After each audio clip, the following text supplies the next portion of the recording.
Once upon a time there were two wizards called Aiplan and Aid. They lived in a small town where magic was normal and naturally. They developed a fascination for their powers. I am going to be the most greatest magician in the world.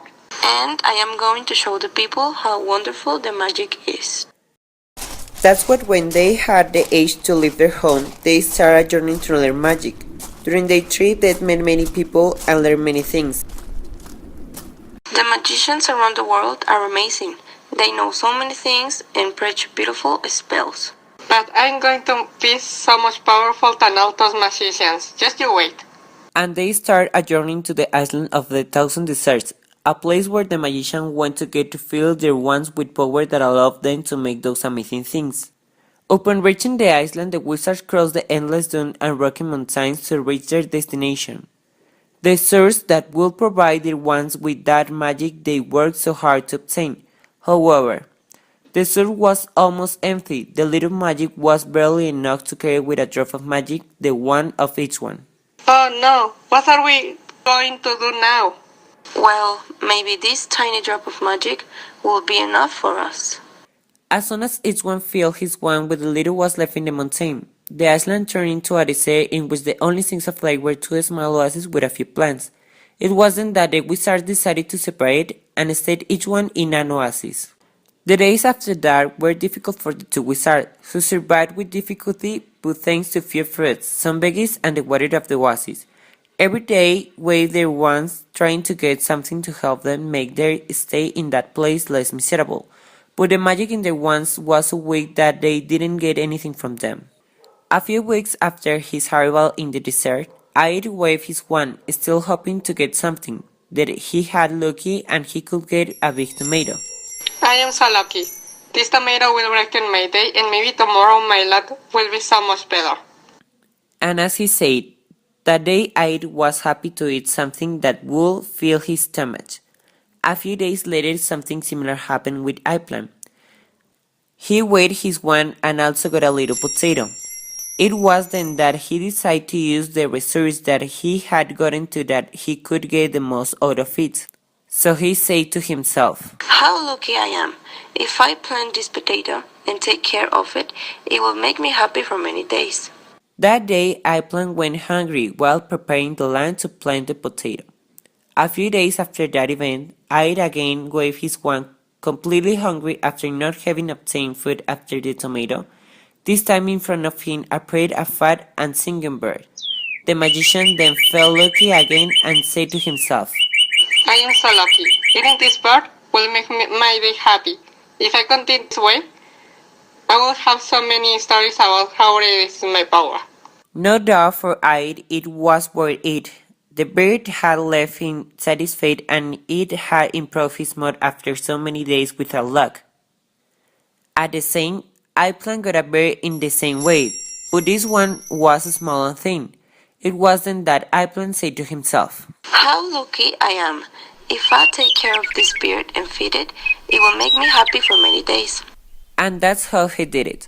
Aiplan shared the fruit that he could get from his little oasis with the bird, and the bird instead kept him company and sang beautiful songs to wake him up.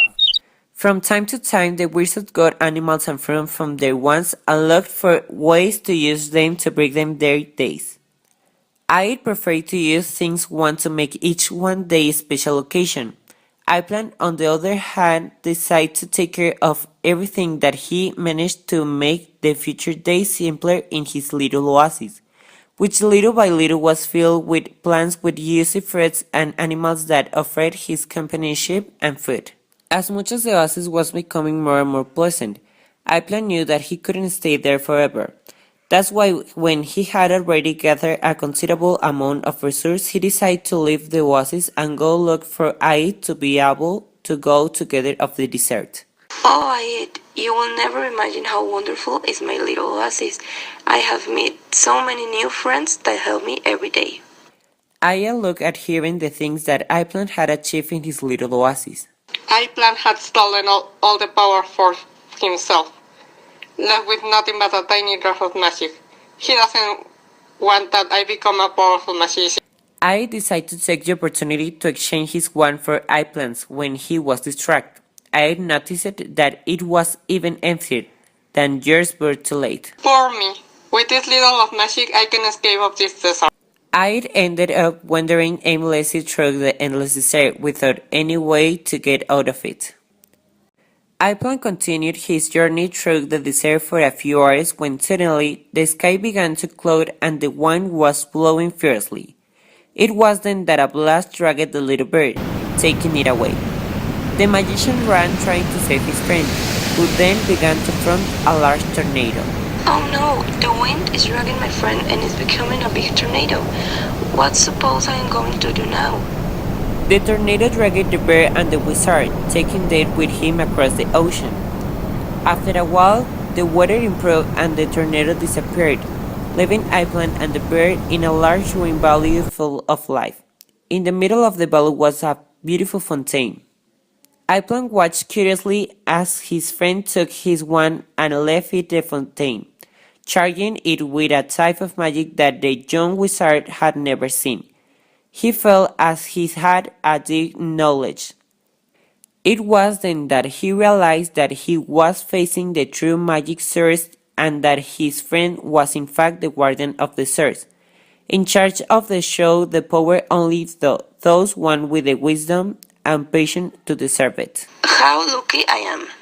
You saved me and showed me how to make the world so much better than I could ever imagine before. Iceland then decided to create a small tomb in the valley so that the magician and the apprentices who were worthy of the powers of the fountain could live and learn while making use of the powers of the source to create a better world thanks to magic.